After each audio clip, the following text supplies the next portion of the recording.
It's past 10 and a very good morning to you. If you have the kids at home, of course, because Easter holidays have started, and hopefully you'll get a chance to listen to this very, very important debate, especially if you're from the Sikh community. I would be particularly interested in your thoughts on this. Should Sikhs boycott tonight's Vaisakhi celebrations at Downing Street? Yes, the Prime Minister is welcoming Sikhs into his home to celebrate Vaisakhi. But of course there is a shadow over the Conservatives, a shadow that stretches from 1984, when the British government at the time, Thatcher's government, sent an SAS officer to India to advise before the attack on the Golden Temple. Now, the British government believe they've done all the investigating they need to do, and the involvement was minimal. General Bra, who I interviewed on this very show, said he had no knowledge of it, and certainly he seeked no information whatsoever or advice from the British government in the run-up to the storming of the Golden Temple. But the government saying they don't need to investigate it any further has upset some British Sikhs, including the network of Sikh organisations, led of course by Lord Inderjeet Singh of Wimbledon, who we shall be speaking to shortly. He has called for the boycott of tonight's celebrations at Downing Street. But let's first speak to Harsimrat Kaur, who will be attending the celebrations tonight. Harsimrat, very warm welcome to the BBC Asian Network. Thank you very much. Why are you going? Our main issue is communication. We have to keep the lines of communication open so we can then influence either the government or further governments around the world to get the truth out. So you don't agree at all with this call to boycott it? Wouldn't boycotting it send a stronger message? Because are you really going to get the opportunity to stand in front of the Prime Minister and say, well, actually, are you going to stand in front of the Prime Minister and say, why haven't you done enough to find out British government involvement in 1984? Are you going to really stand in front of him and say that? Well, I attended the Conservative Spring Forum on Saturday, and I was introduced to the Prime Minister, and I did have a conversation with him. So yes, I will. What did you ask him?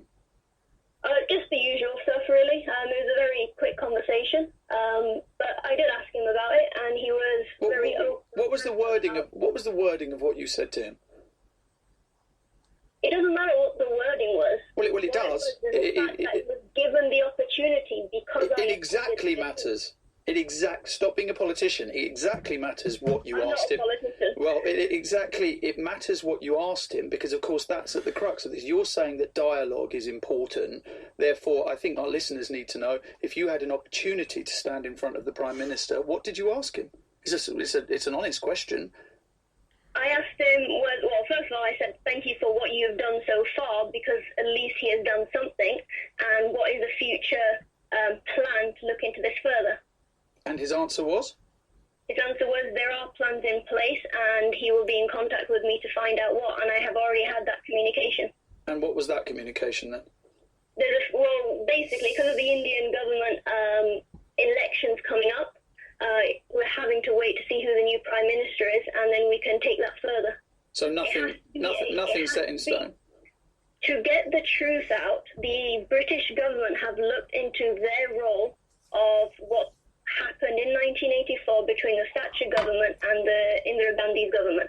But what we want as Sikhs is the truth about what actually happened in India. So what we need is a joint clarification or a joint force between Britain, between India, between as many countries as possible to get the truth. We need every country in the world to put pressure on India to say, we want the truth, we want access to the documents that you have in Delhi, we want access to every bit of advice that you got from all the different governments over the world, and we want to see whether you actually followed that advice or not. Okay. And if you didn't, go on.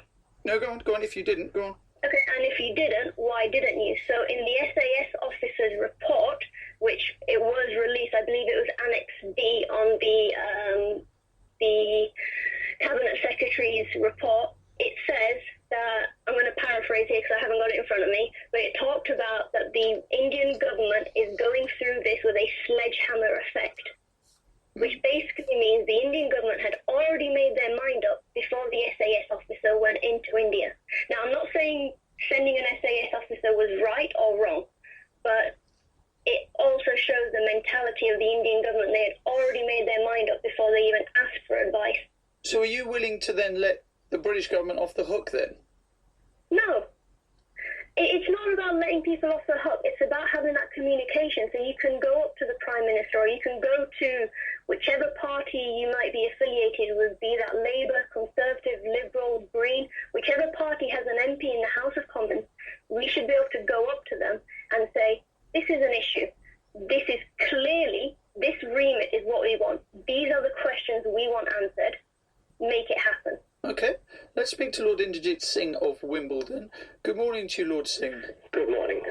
You've heard Harsimrat Kaur talk about the dialogue she had with Prime Minister David Cameron.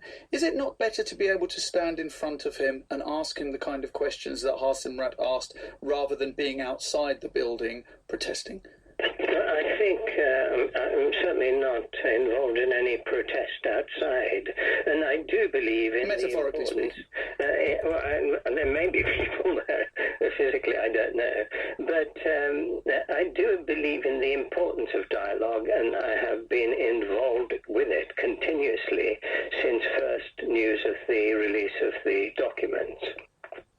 And sadly, that dialogue has not got us very far. On 4 separate occasions, I've asked in the House of Lords, Baroness Vaisakhi, why does the British government consider it appropriate to ask for a UN-led inquiry into human rights abuses against Tamils in Sri Lanka, which I agree with? Why is that right? But they rule out a similar inquiry for the abuse of human rights against Sikhs in India. And I've had no straight answer on 4 separate occasions. I mean, that's, of course, the bigger picture, just for the specifics of British government involvement, because, of course, you're asking primarily to boycott tonight's Vaisakhi celebrations at Downing Street, because, of course, there is a bigger picture at work, but you're also very, very concerned what you feel is the lack of transparency shown to Sikh community in the UK about British government involvement. Now, Harsimrat Kaur asked the Prime Minister, he said, going through election times at the moment, and once we find out who is going to be the next administration of India, the next government of India, then we'll go at them again. Do you believe him, or do you believe that that's just fobbing people off? Frankly, it's fobbing people off, because the British government should know about British involvement, and it's no good looking around India for that. Even in this country, there has been clear evidence of involvement, and it's perhaps true for the government to say it was minimal. But the minimal involvement in the persecution of a tiny minority is still something to show remorse about. And the present government, that is all we're asking of the present government. We're not blaming them for what the government 30 years ago did. We're asking them to show a measure of remorse and support an international inquiry into the events of 1984, which David Cameron himself has described as a blot on the history of post-partition India. Harsimrat, do you feel as though you were being fobbed off? I don't know too much about Indian politics. I'm going to be very honest about that. So I have been reading up on it yesterday and this morning, because I know the election's on. I can honestly answer that probably later on during the day. I don't think I was being fobbed off, because I am a very keen conservative activist. And ever since the documents were released in January, I've been having good conversation with Conservative headquarters and various MPs on this issue. And they've always listened, they've always given me the information I've needed, and of course they've always taken on any advice I've given to look into things further. Have they shown any remorse to you? Remorse is very hard, because you've got to realise the people who are alive now weren't alive then. but there I think are plenty of people alive now who were alive then, aren't there? Let me rephrase that. The people in government now are not the people that were in government then. Right. So we've got to be careful of putting the blame on individual people. Yes, but I mean, for instance, the British government that was not in government at the time apologised for what happened in Northern Ireland, for instance, with Bloody Sunday. So there is precedent for governments apologising for things that were done under previous governments, isn't there, Hassan? Yes, there is. But this government, of which you're a keen supporter of, at least one half of it, hasn't done that, has it? In fact, David Cameron stopped short of an apology. I'm right in thinking that, aren't I, Lord Singh? He hasn't. That is absolutely correct. And we're not asking for any grovelling apology. We're asking for a small measure of remorse and assistance with us to get an independent UN-led inquiry. That has been totally rejected. Simrat, I mean, just to be clear, Lord Singh, you have gone on the record to say that you believe that Sikhs who attend tonight are letting other Sikhs down. Can you explain why you believe that the Sikhs that attend, the Sikhs such as Simrat who believe in dialogue, are letting other Sikhs down? I don't think dialogue and going to or not going to Downing Street are mutually exclusive. Dialogue will continue. Tonight it is a small protest to tell Downing Street and the government that we're not at all happy with the reaction of the government to 1984 or to the leakage of, to the minimal British involvement. We're not happy about that. It is simply sending a message, and it's an important message because tonight's function is meant to be about Vaisakhi, and central to Vaisakhi is respect for human rights. Vaisakhi, the real story of Vaisakhi, started with the martyrdom of Guru Tegh Bahadur, who gave his life defending the human rights of the Hindu community. Those human rights are so important to Sikhs. We speak for them for all communities everywhere. And when it's our own community, should we really go there to hear David Cameron smilingly saying that you're jolly good chaps as long as you make a good contribution to the life of the UK? That's all that's important. Forget your human rights. Now, that's not something that I personally would want to go and hear. Let's speak to Don, who got in contact with us, and then after that, Simrat, I'd like you to ask Lord Singh a question about letting the Sikh community down, because he and other people in the organisation believes that Sikhs that do attend tonight are letting the Sikh community down. But before that, let's speak to Don, who got in contact with us. Don, good morning. Oh, hello there. What do you think about the idea of a boycott? I've heard people talking now, you know, and I know it's a touchy subject, this one, you know. It's been going on for many years, yes. 1984, you know. I mean, I had family out there who suffered a lot due to it, you know. But I just, you know, I don't know if I just think we need to stop bringing it in to everything. I just feel nowadays it's being brought into everything, and anything you want to do. You know, it's just 1984 comes up, and I think that's wrong. That is a subject that does need to be addressed. It's not that it doesn't, but I just think, you know, I mean, it's Vaisakhi. They're celebrating Vaisakhi, right? And now, if I don't live in London, so I mean, I'm not going to go, or not that I'm invited. But what I'm saying is, if I was there and I wanted to go, why should I feel guilty about celebrating Vaisakhi with my Sikh brothers, my Sikh sisters, right? I feel I'm letting my entire race down. I think that's a lot of pressure to put on young Sikhs, or any Sikh of any age, you know. At the end of the day, it's Vaisakhi, we want to celebrate it, and I don't see why, you know, 1984 is coming up. I mean, I understand, you know, that it needs to be addressed, but I don't think this is the time. You know, they're celebrating something else. You know, bring it up in a different way. You know, go there and bring it up, talk to them about it when you're there, and say, you know, we do need to address this. But, you know, I just think 1984 has become a really big thing that keeps coming up, you know. I mean, they're making movies on it. They're making music on it, which, okay, I understand, you know, it's something, it's a part of our history. But, you know, it's like, it's become a business, you know. It's like if these movies and these songs, if the proceeds of them are going to the victims of 1984, then I'm all for it. But they're not. I don't think so. I don't believe that they are. You know, it's like it's become a business. You know, 1984, and I'm just, you know, I mean, am I not a Sikh if I attended? Am I not a Jat if I go there? I find that wrong. You know, I'm letting my entire race down. That's what I find wrong. That's all I really wanted to say. That's why I sent the text earlier. Lord Singh, this idea that people in your organisation are judging other Sikhs for going tonight. No, we're not doing any judging. Everyone has a view. And we simply have a view that it would be better not to go, to give a strong message to the government that our concerns have not been addressed at all. That is all it is. Now, another thing about the function at Downing Street, I have been there before. I know the nature of the function. There will be no mention or talk on what Vaisakhi means. There will be nothing about that. It'll be a jolly.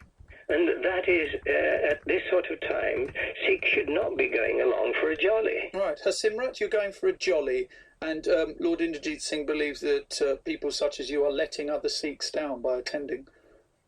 Well, I've never been before, so this is going to be my first year, so I cannot comment on what's going to happen or what's not going to happen. I'm happy to comment after I've been, but I'm not sure on, you know... Well, comment on the idea that you're letting other Sikhs down by going. I think what lets Sikhs down is the fact that we have many organisations doing very good work, not only on the 1984 issue, but on the Star issue, on our identity, on respect. But the fact that all our Sikh organisations are not on the same page, that is what is letting us down. We do not have a clear remit. So when in January the papers were released, we did not have a clear remit of exactly what we wanted the British government to answer. And just now, Lord Singh has said, you want a UN or an international inquiry. I absolutely think an international inquiry is the right way to go. But what is our remit? What exactly do we want answered? All right, well, let's put that to Lord Singh. I mean, Lord Singh, not clear remit, lots of different organisations asking for different things. Would you accept that? In all communities, there are lots of different organisations. The network of Sikh organisation is not campaigning for this and that. We are doing things like prison chaplaincy, hospital chaplaincy, education. We're trying to live Sikhism in this country. Now, as far as the remit goes, there is a devastating statistic that was revealed from the American embassy in Delhi, which it was that in just 3 days in 1984, more Sikhs were killed in those just 3 days than in the 16-year rule of General Pinochet in Chile, yeah, where the world knows of the atrocities he committed. But in just 3 days... Just answer that. Sorry to interrupt you, but the point about a clear remit. Harsimrat Kaur is saying that because of all these different organisations, that a clear message wasn't sent to the British government as to what exactly the Sikhs wanted them to do about 1984 and British government involvement in it. There was a debate in the House of Lords where I clearly said what the British government should do. And it is minimal, just show us a bit of remorse and back the idea of a UN inquiry. We don't know we can't go into the details of what the inquiry will do, but surely Britain should be even-handed in its attitude to human rights. It was the great human rights activist Andrei Sakharov who said there'll be no peace in the world until we're even-handed in our attitude to human rights. We shouldn't be the same whether it's a small country or a big country. Trade shouldn't come into it. And that is all we're asking the British government. But they are saying human rights for Tamils in Sri Lanka, UN inquiry. Human rights for Sikhs in India, forget it, that can be a matter for the Indian government. Can I ask you though, Lord Singh, other than what has already been revealed, what more do you need to know? After all, the letters that were released clearly pointed out that an SAS officer had visited India, drawn up a plan, and of course it wasn't acted upon. Yes, we may be talking at cross purposes. We are talking at cross purposes. I know you're, but I want to get back to this issue because ultimately it's a Conservative government at the time. It's a Conservative government in a coalition now. We can't. I know you keep bringing it back to the UN. Human rights to try in India, but not regarding British involvement. Yes. Because British involvement, whatever involvement there was, whether it was as little as is made out or it was a bit more, is, I think, beside the point. There was involvement, and it's a sort of trigger to make an issue, to actually seek closure on an issue which, as your previous correspondent said, needs closure. It is a grieving families in India, the still grieving families of the victims that we are concerned about. They deserve closure. They need that inquiry. As far as British government involvement goes, I don't think anything can be gained by seeking and searching for scraps of paper here or there. Right, okay, so this boycott has nothing to do with an SAS officer being sent to India in 1984. Only to the extent that there has been no show of remorse for what happened at that time, and the show of remorse would be a simple saying that it is sad that these things happened, and in fact Cameron has said that. It was a blot on the history of India, but he won't go further and say, therefore, there should be an international inquiry. Lord Singh, do you believe that tonight's guest list has been vetted so that Sikhs who may ask difficult questions won't be allowed to go? I don't think Sikhs who will go will be bothered about asking difficult questions. Okay. Or be given the opportunity. So you don't believe that anyone's gone through the guest list and said, well, this person might ask some difficult questions, so best not to invite him or her? I think those who are affronted by the government's response to Sikh human rights just won't go.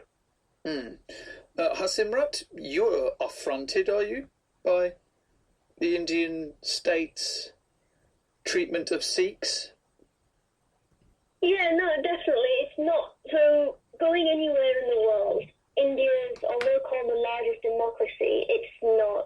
There's a lot of human rights, not only just in the Sikh community, but any minority community, be that Tamils, be that women, be that Sikhs. So there's still a lot of work to do in India and to fight for the human rights of every minority group. So will you then, Hasimrat, because of course initially my questions focused on British government involvement in 1984, Lord Inderjeet Singh is looking at a bigger picture here.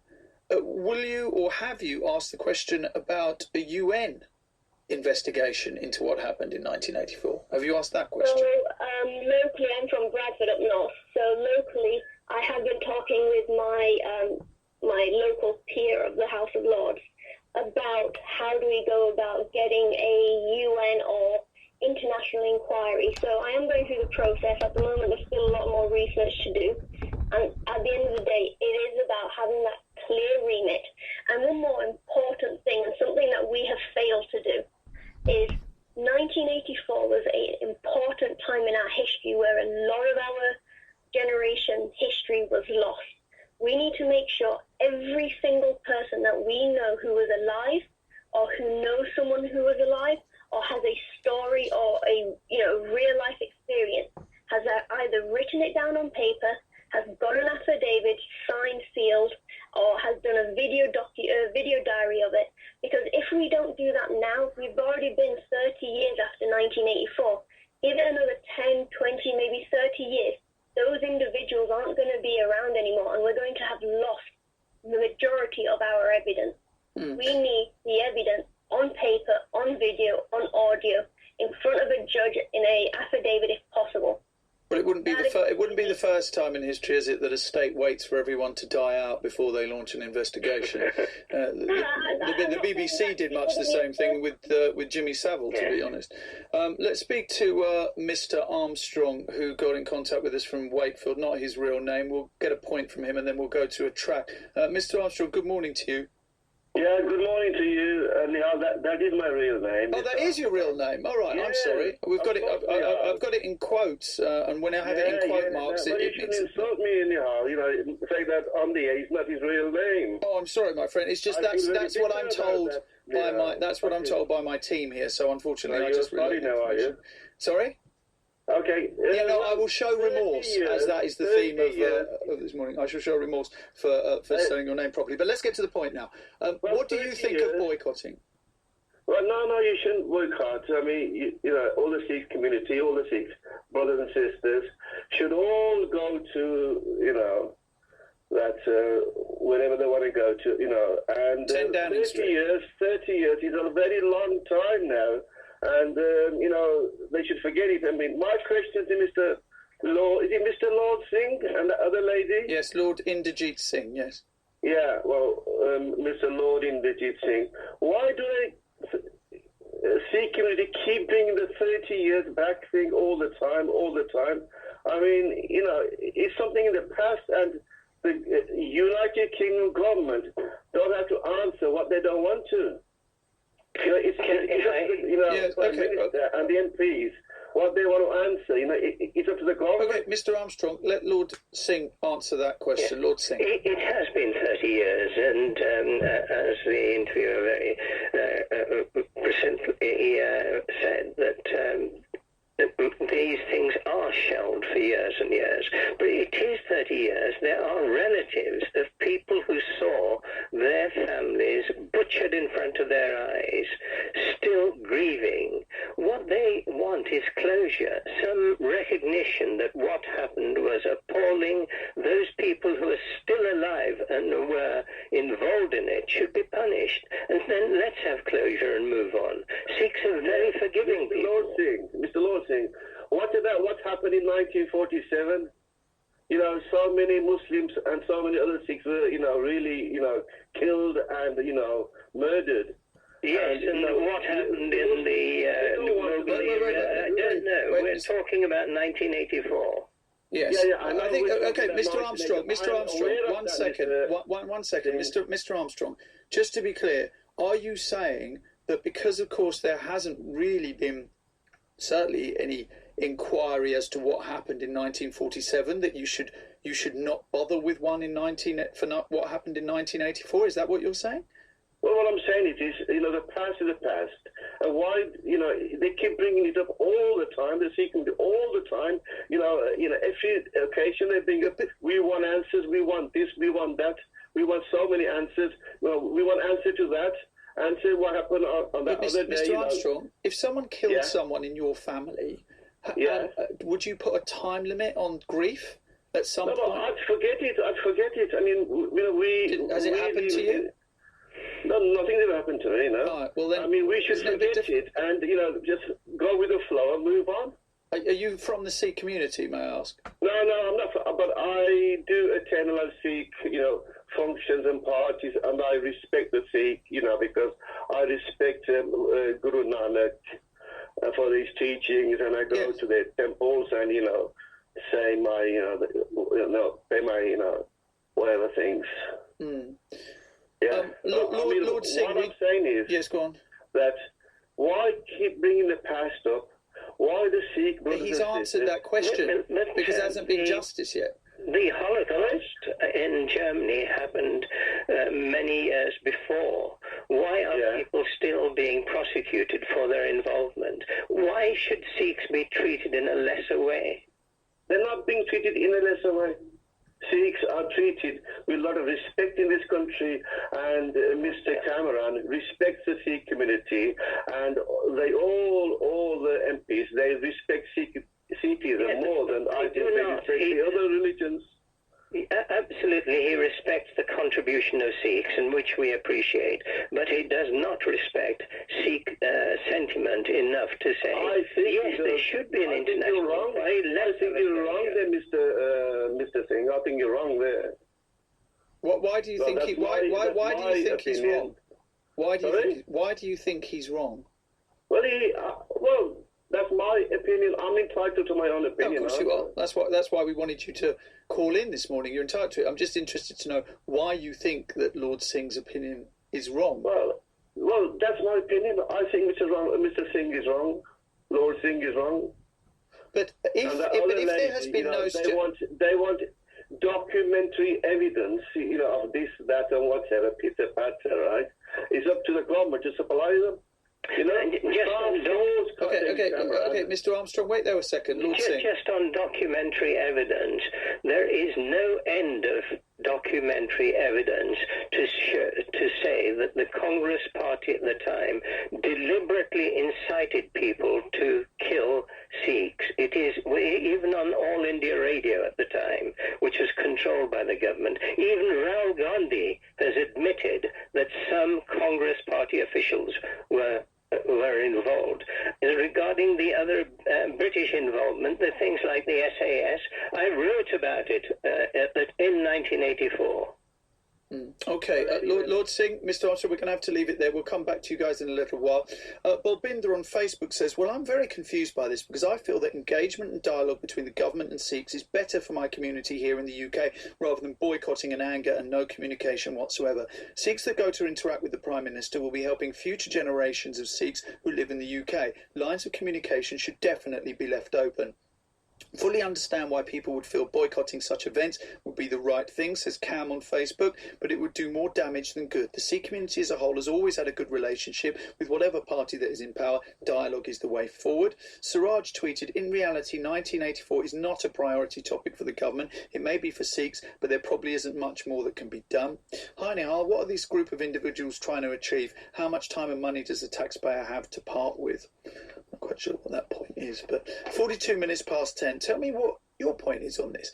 What is your opinion? Should Sikhs boycott tonight's Vaisakhi event at 10 Downing Street? Do you feel that they are letting other Sikhs down by attending? Do you believe that a Sikh that goes to number 10 Downing Street doesn't care as much as someone like Lord Inderjeet Singh of Wimbledon does about the issue of Sikh human rights in India? Or do you feel, as many people seem to, that dialogue is the best way forward?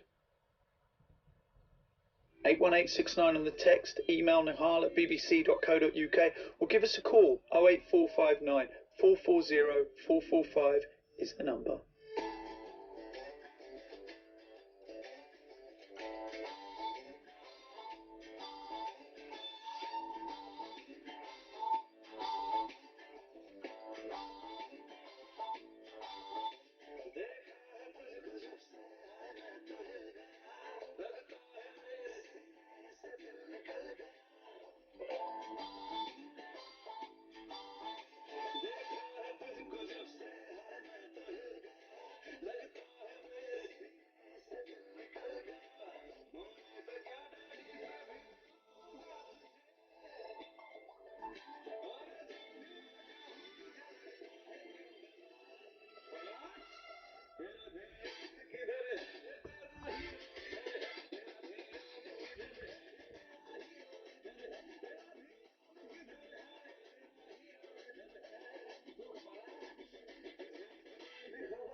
Network reports. The stories that matter to you. They treated me like a slave. The night time I will sit down and I will cry, God, what is this life? It's quite intimidating. The crowd is there. Like, you always hear that football really going far. Okay. They must have known he was going to renew his passport, and he has done, and he's made a laughing stock of this justice system. Award-winning journalism. Weekdays from 1 and 5 on BBC Asian Network. Later on Nihal. Yes, indeed. We are going to be having a very interesting debate indeed about the future of India. Today, of course, marks the first day of India's national election, the largest in the world. 814 million people voting at 930,000 polling stations. It's going to be going on for the next 6 weeks. It starts today, and we are going to be having a very informed panel who are going to be talking to us about the Indian election. So, what do you think? Narendra Modi or Rahul Gandhi? Who would you like to see running India? That's what we're going to be talking about in half an hour's time here on the BBC Asian Network. But for the next 11 minutes, we're going to be talking about boycotting number 10's Vaisakhi celebrations tonight. Do you believe that's the way forward for Sikhs? Should they stay away? As a protest that the British government is not doing enough to lobby at the UN for an international inquiry into what happened in 1984. That's what Lord Inderjit Singh of Wimbledon believes should be done. Jai called in from Chislehurst in Kent. Hello, Jai. Oh, hello, Nihal. Thanks very much indeed. This is a very important subject, actually. Yes. Let me say that the Sikhs should boycott number 10 Downing Street Reception for Vaisakhi on the grounds that what the Mahatma said, as I said to your chap who took the notes, Mahatma says non-cooperation with evil is a sacred duty. The Indian government, the Indian people will not take any lectures from Britain. I know Cameron says that what happened in 1984 was a blot on India, but when the British Raj was ruling India, they didn't have any regard for human rights. The partition of India was against Indian interest, but the British divided India. And millions of people, let the Sikhs remember this, millions of people, not Sikhs, Hindus and Muslims, were dislocated. Where were their human rights then? Well, plenty of Sikhs were dislocated as well. I mean, some of Sikhism's holiest shrines are now in Pakistan. Yeah, but let me say this. What happened in 1984 with Jamal Singh Bhindranwala and the Akali Dal was the total disintegration of India if Indira Gandhi had not stepped in and put matters right. Are you prepared to see the total disintegration of India or the liquidation of the Akali Dal and Jamal Singh Bhindranwala? The Sikhs must remember that they are not Sikhs, they are Indians, they are part of India. And this emphasis on Sikhism and Sikh must be eliminated. You must be identified as India. India is facing massive problems, and this is merely a distraction. The past always dominates the present, and the present, unsure and uncertain about its future, keeps on repeating the mistakes of the past. First time was a tragedy, and second time was a farce. No, we must forget the past, move forward. Don't be too preoccupied with the past. India is not too preoccupied with the imperial past. They put an end to British imperialism. And so the Sikhs must forget the past, integrate themselves fully within India. After all, we had an Indian Prime Minister, an Indian Sikh as President, Zakir Hussain. We have got an Indian Sikh Prime Minister, Manmohan Singh. We had Sardar Swaran Singh, who was the Foreign Secretary of India. The Sikhs play a very important part in India, but they must not be too preoccupied, because as I said, the political dimension of this 1984 business was that Pakistan was supporting the Akali Dal to break away from India and wanted to integrate Kashmir with Pakistan and the Indian part of Punjab to be integrated. Well, that's okay. That's what happened at the Golden Temple. But of course, what Lord Singh is talking about is the ramifications of what happened there, which is, of course, what happened in Delhi in 1984 after the assassination of Indira Gandhi, yes, and the killing of Sikhs across India.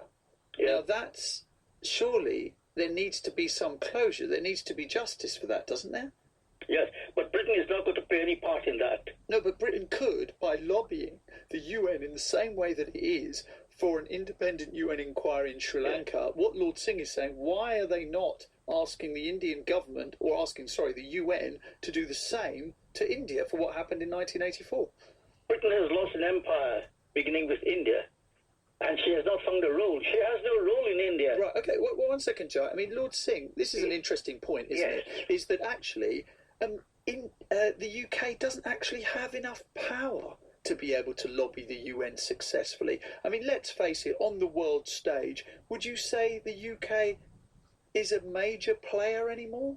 No, she isn't. I'm asking Lord Singh this question. Yes. Lord Singh. If I may say so, it's Britain, the UK is a major player on the world stage. It is major enough to support and get an international agreement for an international inquiry into Sri Lanka. All we want is for it to try the same step for Sikhs in India.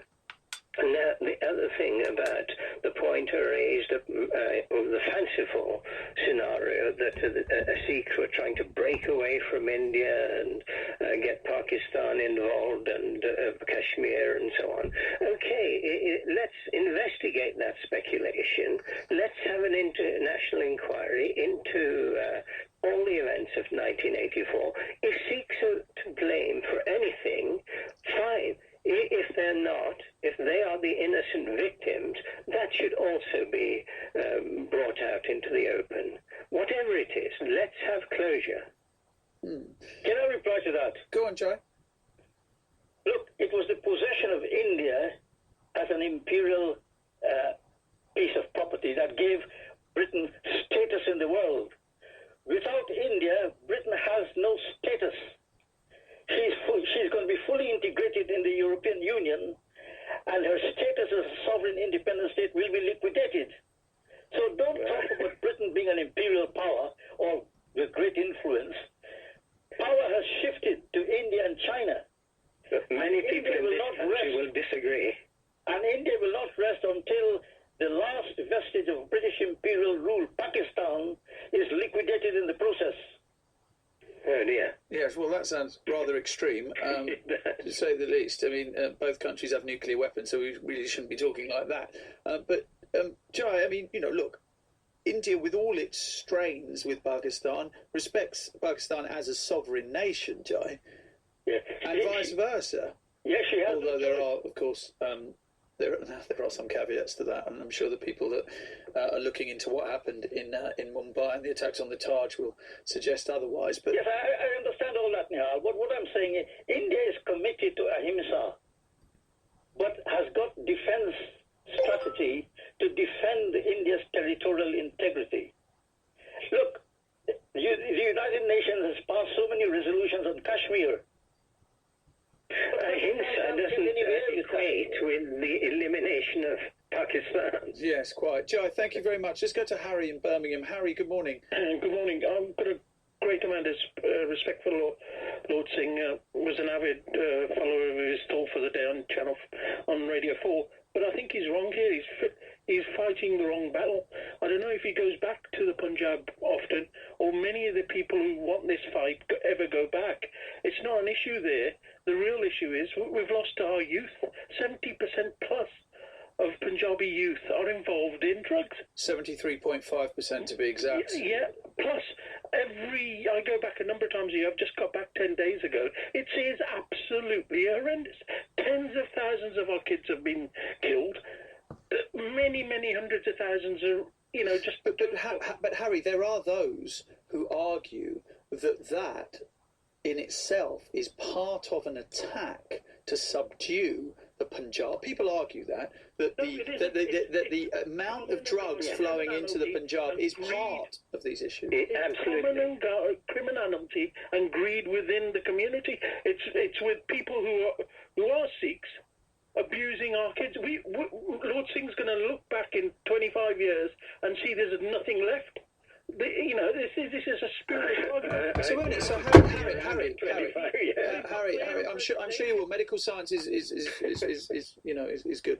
Harry, can I just say to you though that are you saying that because of the drug epidemic in the Punjab that the world should not ask questions about what happened in 1984? No, but it puts it in perspective. We're losing tens of thousands of kids every year. But they're the grandchildren, perhaps, of those who died in 1984. The likes of Lord Singh bringing that, all the Gurdwaras bringing that, where they themselves are propagating this. People from the Gurdwaras, from the Sikh political parties are complicit in forwarding drugs. No, this has to stop. It's just criminality. We haven't got a youth. So, Lord Singh, are you essentially, as Harry is saying, he's kind of missing the point here? The real damage to what's happening in the Punjab is the drug epidemic, and by you focusing on what happened in 1984, you're missing the fact that there is a continuing disaster occurring to young Sikhs in Punjab right now. Absolutely, there are real difficulties for Sikhs in Punjab, and some of them, so why are you ignoring those? As you rightly said, emanate from the events of 1984. But we cannot solve all the problems of Sikhs or of India or of the world all at the same time. Explain how you think. Talking about a specific issue. Lord Singh, just explain to Harry, because I think he needs explaining to about this, how you see a link between what happened in 1984 and the current drug epidemic taking place in the Punjab. I think that after 1984 and the following decade, Sikhs were very brutally treated in Punjab, and they have got into bad habits, and drugs have been supplied to the Punjab, and these things are related, but it is up for Sikhs and many Sikh organizations like our own, the network of Sikh organizations, and many others in India are working hard to combat these problems. There is a relationship, but it doesn't mean to say if there's a problem somewhere in the world, somewhere else, we should ignore the problem we're talking about. No one is saying that. You've got 10 seconds. No one is saying that, but you just missed. You're catching the wrong ball here. Okay, Harry, we've run out of time, unfortunately. Thank you. The sound of Asian Britain. On digital TV, online and on your mobile. This is BBC Asian Network. I just want to read out a statement that came in from the Sikh Federation to us saying, our concern is whether or not the PM holds a Vaisakhi event. Sorry, it's not whether or not. But when the PM makes a direct TV appeal for dialogue, more than 2 months later, he's refusing to meet to discuss an independent public inquiry into UK involvement or support for a UN-led inquiry. UK politicians representing more than 5 million members of the public have called for an independent public inquiry. Politicians representing more than 10 million of the public have said many questions remain unanswered. Can the PM ignore UK politicians representing 15 million people of the British public? That's from Bhai Amrik Singh, chair of the Sikh Federation UK. All right, coming up, a special Indian election panel. So, what effect will it have on you if you're of Indian stock?